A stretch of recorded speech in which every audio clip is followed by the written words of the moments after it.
porción que comunica con Asia, ¿verdad? Y una de las teorías hablábamos que los grupos humanos paleolíticos ingresaban por este sector a toda América del Norte y se distribuían en América del Norte y en el resto de América, de arriba a abajo, según Surnik, en 6 corrientes migratorias. Esos son los grupos paleolíticos, ¿sí? Paleolíticos, 6 corrientes migratorias. Que ustedes van a leer y van a ver en Surnik cuáles son. Lo que hoy vamos a desarrollar un poco más es lo que corresponde, lo que corresponde a los neolíticos que habíamos hablado, que ingresan a América a partir del istmo de Panamá, que está más o menos por acá, viniendo desde el Pacífico.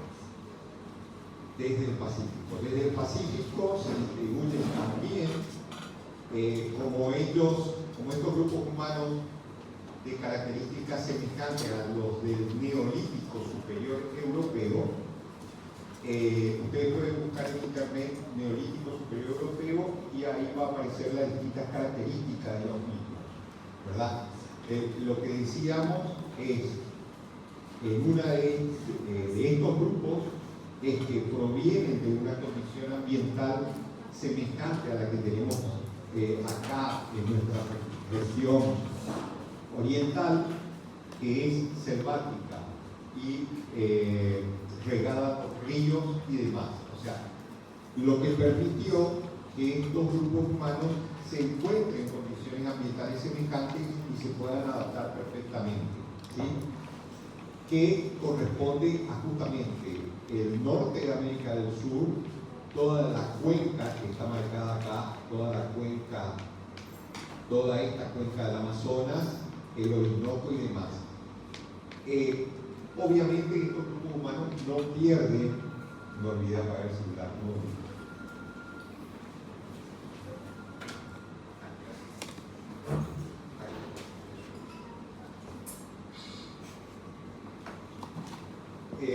obviamente estos grupos humanos no son unos grupos humanos estáticos, sino que también se desplazan y se van moviendo dentro del campo a buscar lo mismo que los anteriores sectores de caza y de permanencia, nada más que difiere el tipo de permanencia a lo que eran los paleolíticos. En ese movimiento buscan sistemas de comunicación, específicamente el fluvial, ¿verdad? Para moverse más rápido, etc. Y tienen también una adecuación de transporte que vamos a ver un poquito más adelante en cuanto a embarcaciones hechas de árboles, de troncos de árboles, por ejemplo, y que se guardan en museos y que representan el tipo de transporte y el tipo de asentamiento, se puede decir inclusive urbano, que les voy a mostrar, ¿sí? Esto que está marcado acá corresponde a los dos sectores geográficos en donde se asientan dos grupos humanos que tenemos actualmente incluso en nuestro país, ¿sí? Hicieron uso de esos hilos de agua para poder llegar. Este sector forma parte del Pantanal brasileño. Uno de estos ríos es el Tocantins y prácticamente llega a tocar el norte del río Paraguay también. Este es el río Paraná, y lo que decíamos y que tiene que ver con lo que posteriormente va a ser el punto de contacto con lo que nos interesa a nosotros en cuanto a materialización futura de arquitectura y de localización de nuevos poblados y de desarrollo territorial y de organización,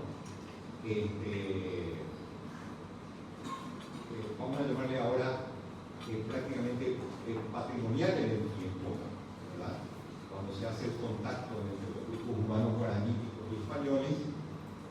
son estos dos ríos, la cuenca de estos dos ríos, el Paraná y el Paraguay, ¿sí?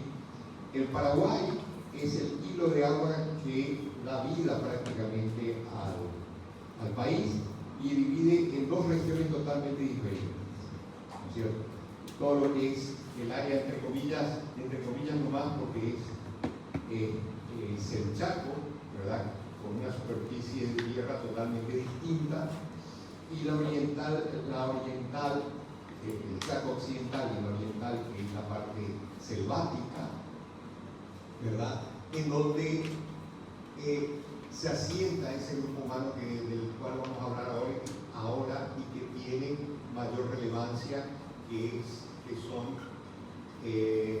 lo que le llamamos los paleolíticos, que en un desarrollo posterior les voy a enviar un escrito en donde explica cómo se dio ese asentamiento. O sea, la aparición de grupos humanos en nuestro territorio fue gradual, no fue una circunstancia espontánea, sino que en el transcurso del tiempo, acuérdense que nosotros estábamos hablando de 3.000 a 3.000 años antes de Cristo, que accedieron los neolíticos a América y fueron repartiéndose hacia el sur, ¿sí? La transformación y la vinculación entre ellos fue gradual. Zurnik habla de grupos previos a la etnia guaraní que conocemos actualmente. Ella habla de dos, especialmente de dos grupos humanos, que es el proto-Purá, o mejor dicho, el Arawak, ¿verdad? Y posteriormente el proto-Purá y el proto-Caribe. Esos grupos humanos se fueron adaptando y acercando a estos dos ríos, el Paraguay y el Paraná. Hacia la cuenca del Paraná se ubicaron los proto-Purá y hacia la cuenca del Paraguay los proto-Caribe. Estos grupos humanos se distribuyeron según, podríamos llamar actualmente, una división política territorial que se llamaba Guará. ¿Sí? Dentro de cada Guará, ¿verdad?, existían agrupaciones de, vamos a llamarle, de viviendas, que era la vivienda de este grupo humano, de viviendas que llamamos Casa Grande o Pogaguazú. Para los Carión o Protocarión, que se ubican hacia el río Paraguay, las agrupaciones de estas viviendas en lo que se llama Tecoá. Este Tecoá se agrupa en más de dos viviendas o dos casas grandes, ¿sí? Dos casas grandes, más de dos casas grandes, 2, 3, 4, 5 casas grandes, que son viviendas lineales, ¿verdad?, de estructuras arquitectónicas lineales, como techo pared, de forma triangular, y en sus extremos cerrados en forma prácticamente troncocónica, ¿sí? Esa estructura lineal, prácticamente vegetal, totalmente vegetal, construida con material del bosque, especialmente tacuaras con ramas alargadas, es una estructura liviana, de gran altura, pudiendo llegar a 7 metros de alto en el vértice superior, ya que la sección es triangular, lo voy mostrando. Se agrupan en ese Tecoá Protocarión alrededor de un espacio central, ¿sí? Un ejemplo de esto, algo muy parecido, vimos también en el grupo natural que está más o menos ubicado en este sector del Amazonas, que habíamos visto que actualmente existe todavía, que son los Yanomami. ¿Sí? Por ejemplo. Bueno, ahí voy. Este es el escrito, esto les voy a mandar también. Esta imagen es para mostrar nada más la región oriental, que estas son las principales cordilleras, y entre cordilleras se generan distintos huaranos. Esto es lo que nosotros habíamos visto, la agrupación de viviendas paleolíticas. Esta es prácticamente, este escrito es todo paleolítico. Esto es todo el paraviento, que habíamos hablado del paraviento, esto es importante, el paraviento simple y el paraviento doble. ¿Se acuerdan, verdad? Bueno. Este escrito así mismo les voy a compartir. Ya lo vimos acá.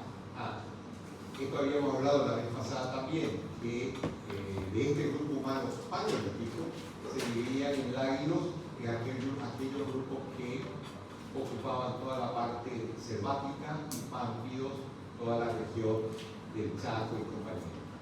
¿Sí? Dos regiones. Lleva un poca confusión, ¿verdad?, estos dos grupos humanos, porque tanto los paleolíticos como los neolíticos ocupan el mismo territorio. Nada más que los neolíticos sí ocupan la región oriental nada más. ¿Sí? Hay grupos neolíticos también hacia el lado del Chaco, pero hacia el lado del Chaco boliviano, que son grupos guaraníes también que van a encontrar en bibliografía. ¿Sí? Bueno, y estos son los sistemas constructivos vegetales, ¿verdad? Y estas son las imágenes de cumbreras, ataduras naturales, disciplinas, tecnologías de unión. ¿Por qué hablo de tecnologías de unión? Porque la unión es la clave de la materialización constructiva, ¿sí? Y estas tecnologías de unión van a ser, en el desarrollo de nuestras clases, lo que determina la diferencia entre el aporte de cada tipo de arquitectura en el tiempo. ¿Sí? Fíjense que este tipo de tecnología puede ser inclusive usado actualmente. Pero con el tiempo.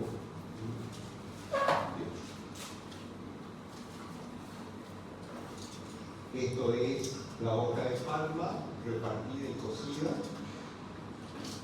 En este caso hablábamos de una lámina natural impermeable en la corriente del espacio. Este mismo sistema es el que se usa en el hogar azul. Me voy a pasar a dibujar en el pizarrón ahora. Esto es el bosque, el borístico. Y acá este es un resumen respecto del paleolítico de lo que habla Susnik en el libro, que es un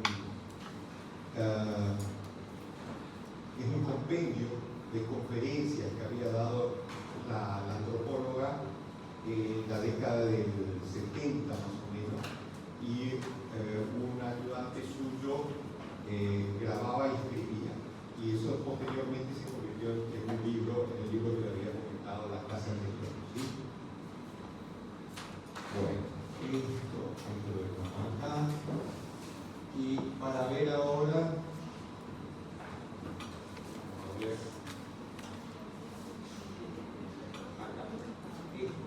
vamos a repartir. Acá traigo nomás como ejemplo tengo otras imágenes también de los Yanomami. Una diferencia entre los paleolíticos y neolíticos es el tipo de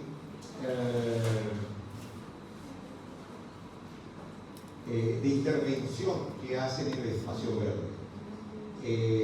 Los Yanomamis, a diferencia, igual que los guaraníes, digamos, hacen una limpieza del terreno con un sistema que llamamos el rosado, ¿verdad?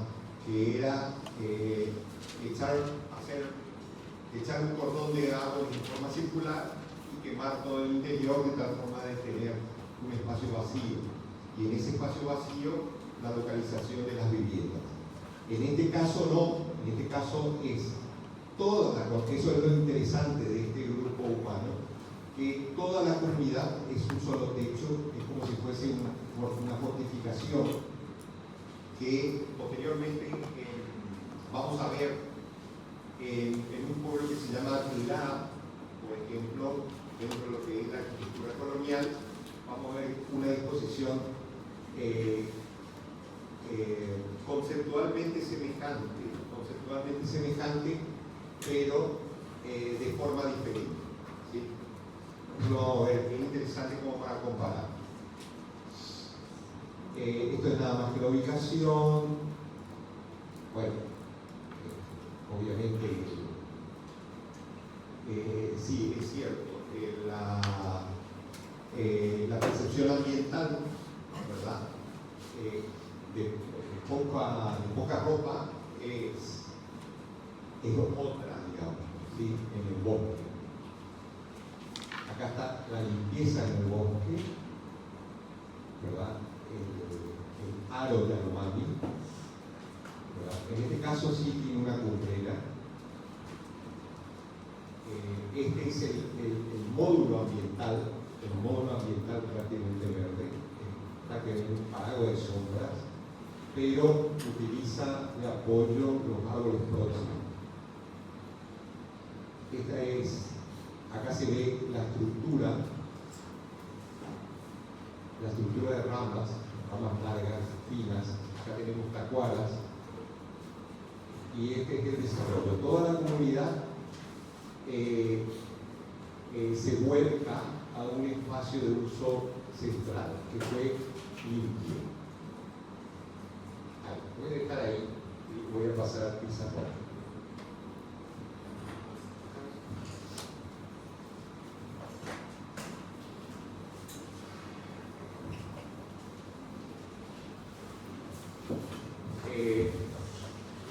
Bueno, habíamos dicho, este es el bosque.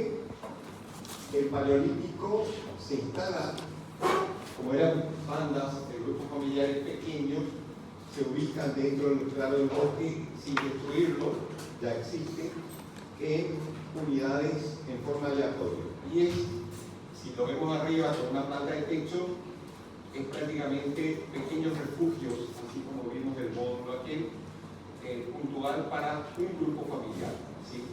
O sea, un refugio es un fuego, es una familia, ¿sí? Ese es el grupo paleolítico. Y en forma aleatoria, en cualquier lugar dentro de ese plano.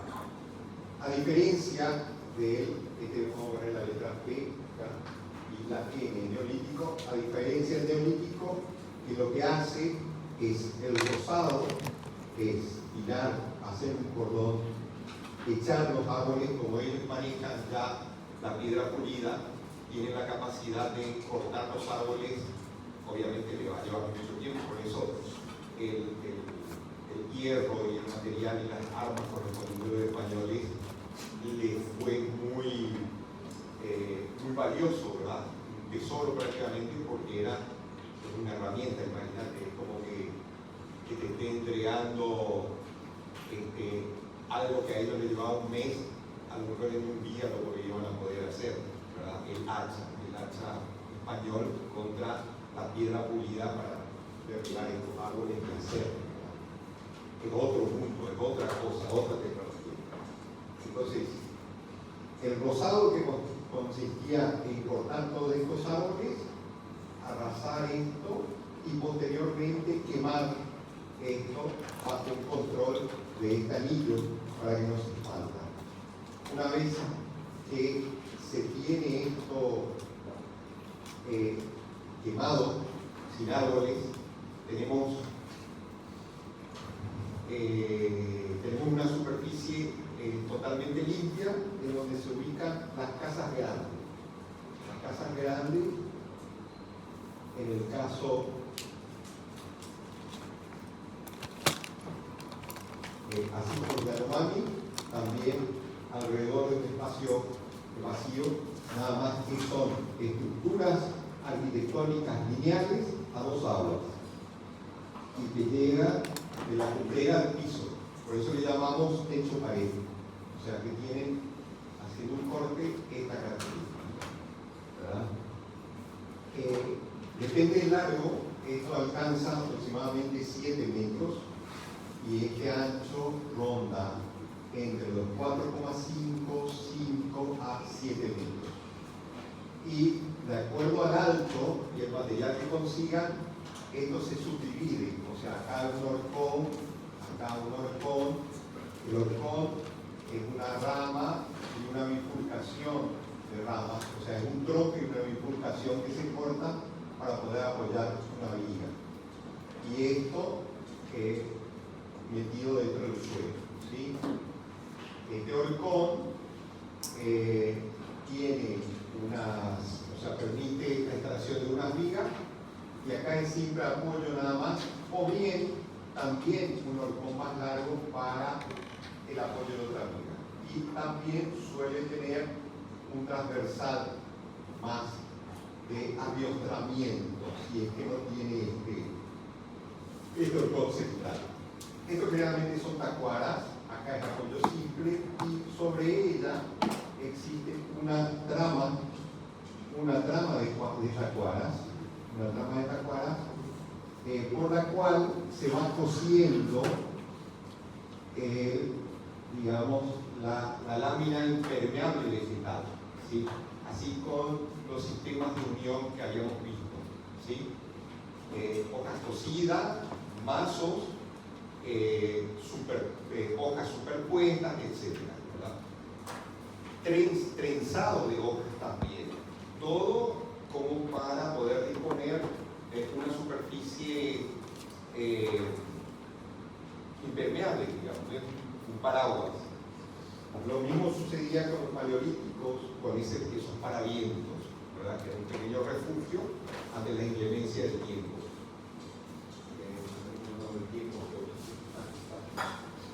Bueno, esto tiene 7 metros y el largo, o sea, si vamos a una planta, el largo, cada uno de estos triángulos genera prácticamente un módulo, o sea, la estructura lineal, y genera un módulo que posteriormente, en relación con los españoles, esto se va a llamar lance, ¿sí? O sea, el español le llamaba a cada módulo espacial, o sea, el módulo espacial español, a diferencia de esto que llegaba hasta el suelo, hasta el piso, el español levanta el techo, ¿sí? Levanta el techo y a cada uno de estos módulos le llamará lance. En este caso no, en este caso es un módulo que hay en un módulo espacial lineal y tiene cada uno de estos módulos es aproximadamente entre 4 a 4,5 metros, de acuerdo al largo de viga, ¿sí? No hay una medida así precisa, sino que está dada por la flexión y la forma del material natural, ¿sí? Es decir, hay mucha relación también, no mucha relación, algo de relación con la arquitectura japonesa, nada más que en este caso es de recolección. La arquitectura japonesa, sin embargo, es una arquitectura también de madera, pero de transformación, ¿verdad? En algunos casos. Hay casos en que en la arquitectura japonesa parte del material vegetal y de troncos es utilizado dentro de sus condicionamientos estáticos, digamos. Es decir, no es lo mismo tener una rama así a tener una rama que tenga estas características. Con estas características tiene el módulo de resistencia es mucho mayor que esta, por ejemplo, ¿sí? A eso me refiero. O sea que como el corralón de materiales es la selva, la inteligencia del constructor, en este caso, tiene las posibilidades de hacer uso de ciertas variables y variantes, ¿sí? En el caso de Yanomami, vemos que prácticamente todas las secciones del espacio cubierto son iguales, son circulares, obviamente, pero todo es orgánico. El largo es 4,5 y fíjense que tenemos desde 5 módulos, 10 módulos, hasta 15, 14 módulos. Es decir, que la tira de vivienda puede llegar hasta 100 metros, inclusive se han encontrado 120 metros, 70 metros, 80 metros. ¿Y por qué es largo? Porque cada unidad de vivienda estaba formado, es como si fuese una familia en donde todos son parientes, ¿verdad? Inclusive en estos grupos humanos estaba la poligamia, también formaba parte de su organización social. Aparte de este claro, dentro del mismo bosque hay otro claro que se genera con el mismo sistema. Pero este claro es destinado a los cultivos. Los cultivos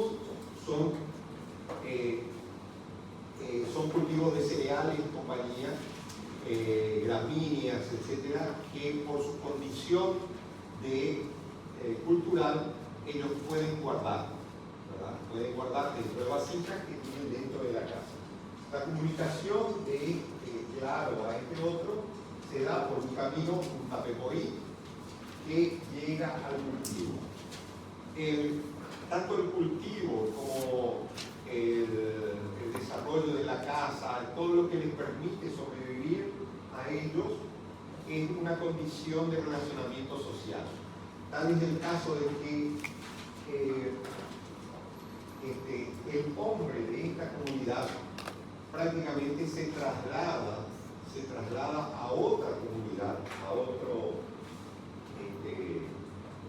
Tecoá, Guará no sabría, ¿verdad? A otro Tecoá, a vivir, ¿verdad? Y a formar parte del grupo humano ya preexistente. No se da al revés, ¿verdad? No es que la mujer vaya. Entonces,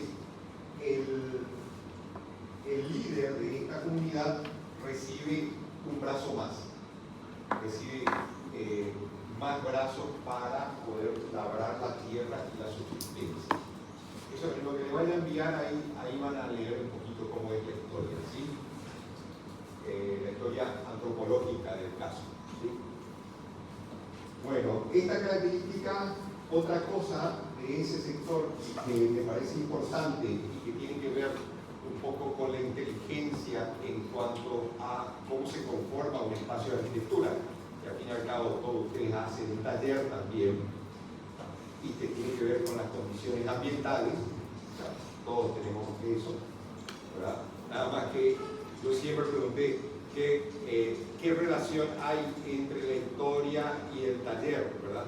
Si yo quiero diseñar, teniendo en cuenta la historia, ¿qué puntos tengo que tener en cuenta? En las correcciones del taller se decía eso, ¿verdad? Y era muy difícil que me trasladen, digamos, algún aspecto. Después, con el tiempo, me di cuenta y los valores que nosotros encontramos y que podemos rescatar son realmente las respuestas que estos grupos humanos dieron a ciertas necesidades, que al fin y al cabo es el leitmotiv en taller de lo que nos presentan, ¿verdad? Los docentes, ¿cierto? O sea, nos dan un tema y sus necesidades y nosotros tenemos que dar una determinada respuesta. La historia, en realidad, lo que nos presenta es cómo un grupo humano dio respuesta a determinadas necesidades. Y desde esa experiencia nos sirve a nosotros como para rescatar circunstancias espaciales que podemos aplicar en nuestro proyecto o no. ¿Sí? Dentro de ese contexto, les quería comentar en corte Por ejemplo, esta es la selva, esta es toda la selva, y este es, digamos, el claro del bosque. Del claro del bosque, allá en el fondo va la proyección de lo que hay más allá. Acá, este es el sector circular, este es un sector que le llamamos la tierra de nadie, y esta es una empalizada a 3 bolillos, que quiere decir que va a un poste clavado y hay espacio pasante mínimo, o sea, una persona no puede pasar, no están todos los troncos pegados, sino que deja ver más o menos el espacio, ¿verdad? Es demasiado chiquitito, ustedes no van a ver. Lo que estoy dibujando es lo siguiente. Este es un tronco de árbol y acá hay otro tronco de árbol, acá hay otro tronco de árbol. Más o menos la empalizada se conforma así, de esta característica. Y de acá a acá hay aproximadamente 3 metros de tierra, de espacio vacío, de tal forma de que un guardia o un vigilante sobre la empalizada pueda ver y pueda percibir el peligro que pueda existir dentro de esta franja, que es totalmente limpia. Cualquiera que entre ahí pueda ser detectado. Pero no solamente eso, sino que dentro de esta convivencia, dentro de esto, también queda algún árbol, 1 o 2 árboles, que funcionan como mangrullo o como punto de observación elevado también sobre, o sea, acá hay un árbol, ¿verdad? Cosa que se pueda subir la persona y pueda tener mayor distancia de visibilidad y de percibir el peligro, porque fíjense, por más de que ellos vivan dentro de ese contexto natural, ¿cómo decir? El riesgo de vida es bastante elevado, digamos, ¿sí? Entonces, es dentro de esta empalizada que rodea todo el Tecoá, es que se desarrolla la ubicación de las tiras de vivienda. Si cada vivienda tiene aproximadamente 100 metros, 120 metros, etc., estamos hablando de un Tecoá, de un espacio de 300, de 250 a máximo 300 metros de diámetro, ¿sí? Un espacio bastante amplio, muy amplio, ¿sí? Y aproximadamente sería 3 hectáreas más o menos, ¿sí? Lindo espacio de muchas personas. Imagínense que dentro de cada módulo hay un grupo familiar. Estamos hablando de que cada tira habrá más de no sé cuántas familias. Cada tira debe tener 50 personas. O sea, estamos hablando de un Tecoá aproximadamente más de 100 personas. ¿Sí? 100, 200, aproximadamente 50 personas. Esto es lo que llamamos Tecoá. Aparte de esto, y la diferencia, esto está hacia la cuenca del río Paraguay. Hacia la cuenca del río Paraná se ubican lo que llamamos teclí, ¿verdad? La única diferencia que existe es que eso dentro del perímetro de empalizada hay una sola casa grande y máximo hasta 2. Máximo hasta 2. ¿Sí? Otra cosa importante de esto es que la relación de esa tira lineal de vivienda es una conexión lateral, o sea, tiene salidas laterales hacia el centro. Salidas laterales hacia el centro. Y sus extremos sus extremos son también cerrados, o sea, es una pantalla vertical vegetal, ¿verdad? O tronco cónica. Es decir, ¿a qué me refiero? A ver.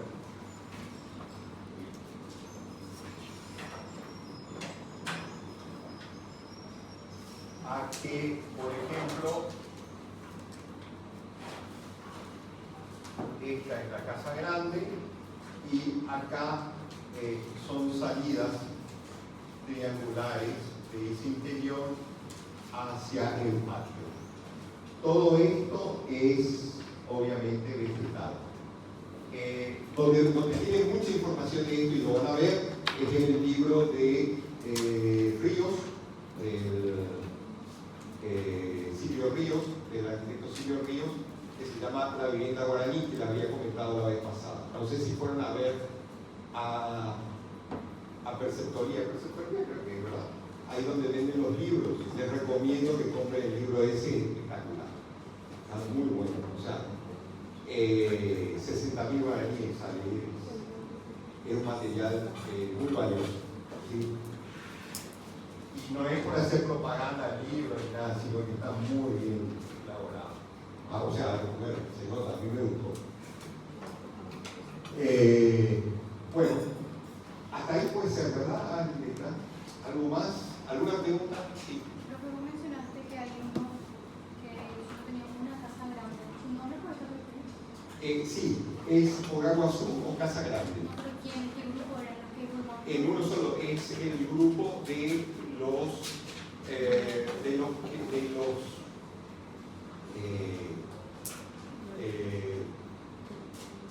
proto-BA, de los BA, exactamente. Y formaban no un teco A, sino un tecnil. Un tecnil, exactamente. Así es, hacia el Paraná.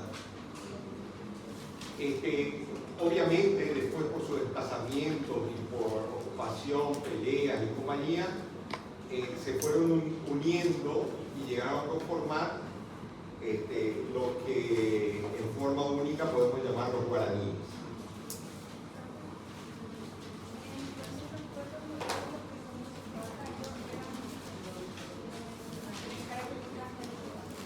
Sí, sí. Neolíticos porque también practicaban la caza, la recolección, pero además de eso el cultivo y el guardado y la domesticación de animales.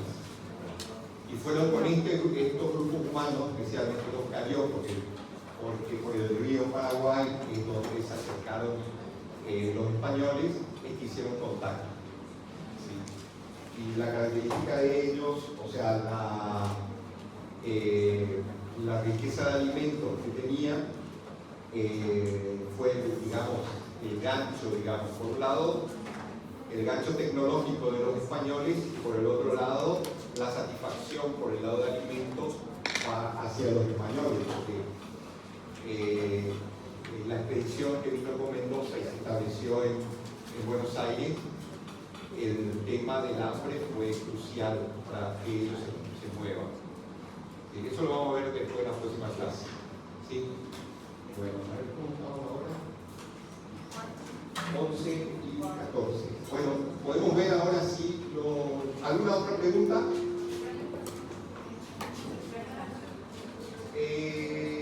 Sí, lo que no les pasé, lo que no les mostré, creo que está en el libro de Silvio Ríos, que es lo de la vivienda guaraní. ¿Qué te puedo mostrar? O después le voy a pasar en todo caso los libros correspondientes. Pero es que un momento, te voy a mostrar nomás el ejemplo. Yo no tengo.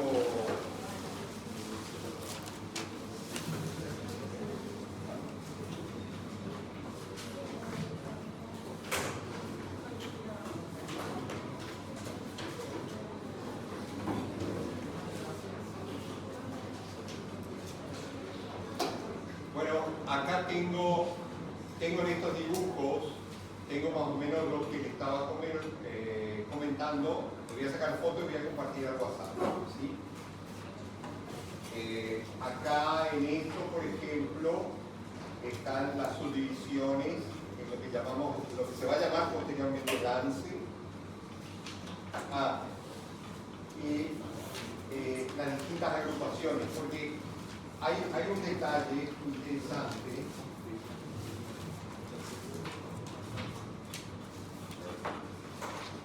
Hay un detalle interesante que les quería comentar también. La verdad que es un poco largo, ¿verdad? Pero es interesante.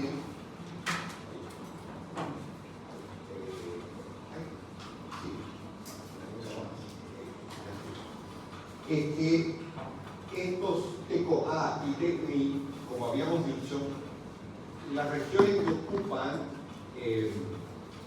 los nativos están muy regados de agua y demás. Y los ríos, riachos, arroyos, etcétera, son vías de comunicación, ¿verdad? Y de repente, en una vía de comunicación, ellos podían generar una cabecera de playa y ahí generar su TECO-A, ¿verdad? O sea, generar la empanizada hacia el bosque, hacia todo el bosque, y tener un brazo del río que entra dentro de la ciudad también. ¿Sí? ¿Se entiende? Es decir, ellos pueden navegar y tener su propio muelle, por decir así, su propio muelle y sus embarcaciones que se hacen de troncos naturales, por ejemplo, troncos excavados en madera liviana, ¿sí? Piraguas, etcétera, también, ¿sí? Entonces, generando ahí las casas grandes y mirando el patio interior hacia el hilo de agua, por ejemplo, ¿sí? Esa es una de las características. Hay otra característica que fue dada por los grupos paleolíticos, porque nosotros habíamos hablado de los paravientos, pero una evolución también hace que, por ejemplo, grupos humanos paleolíticos, como los Payaguá, por ejemplo, en realidad hacían, vamos a llamarle, ciudades flotantes, es decir, hacían un conjunto de troncos y dentro de ese conjunto de troncos habitaban encima de ellos. Es decir, no habitaban sobre tierra, sino que su relación de vivencia estaba dada sobre el río. Hay eso, y de eso también habla Zuni. ¿Okay? Eso nomás para tener en cuenta que el modo de apropiación de los espacios de selva o árido, como en el Chaco, no solamente fueron la necesidad de creación de sombra, ¿no es cierto?, sino que tanto de producción como de evidencia también. Todo esto actualmente es lo que se llama una arquitectura efímera, porque se arma, se desarma, es liviano, transportable, etc. ¿verdad? Lo que podemos decir de los paleolíticos, al menos, que habíamos visto también, que era transportable, por tener una escala menor. ¿verdad? Y de los neolíticos que vimos en una casa grande, es que ellos buscaban distintos lugares, es decir, cuando la tierra ya no les daba para el cultivo, ellos se mudaban, como vimos los Yanomami. Los Yanomami, toda esa construcción, ellos se trasladan y vuelven a ubicarse, vuelven a hacer otro tramo en el bosque y generan otro pequeño pueblo, digamos. ¿Sí? Bueno.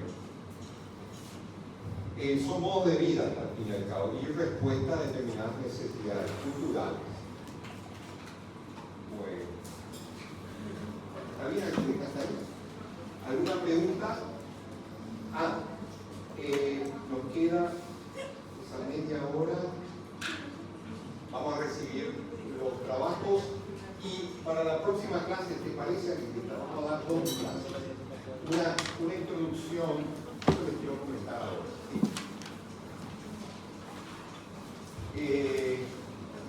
A ver,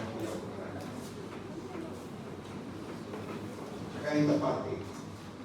Esto es América, Centroamérica, Sudamérica.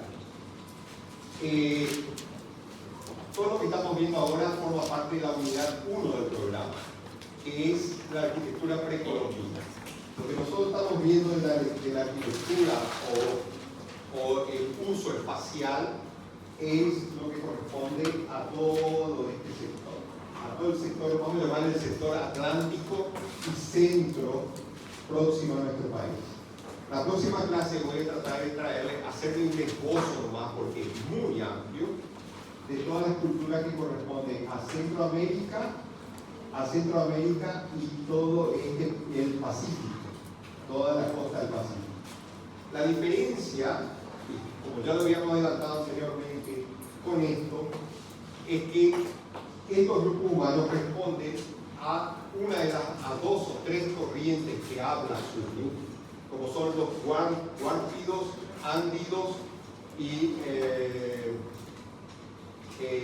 los pedemontanos, o sea, los que están a pie de montaña, nada más. O sea, son grupos humanos que ubicarse en ese sitio porque son muy parecidos a su origen de los que entran a través de Bering, ¿sí?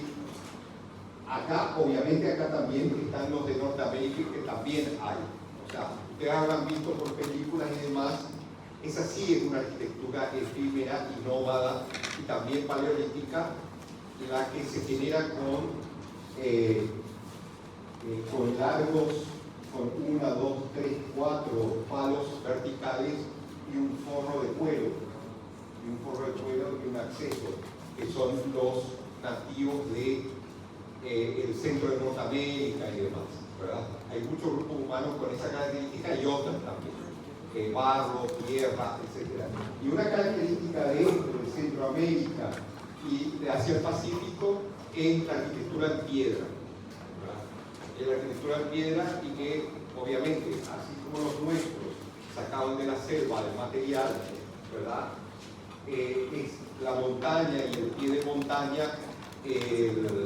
digamos, el corralón de materiales para estos grupos humanos. ¿Ok? Eso es como introducción para la próxima.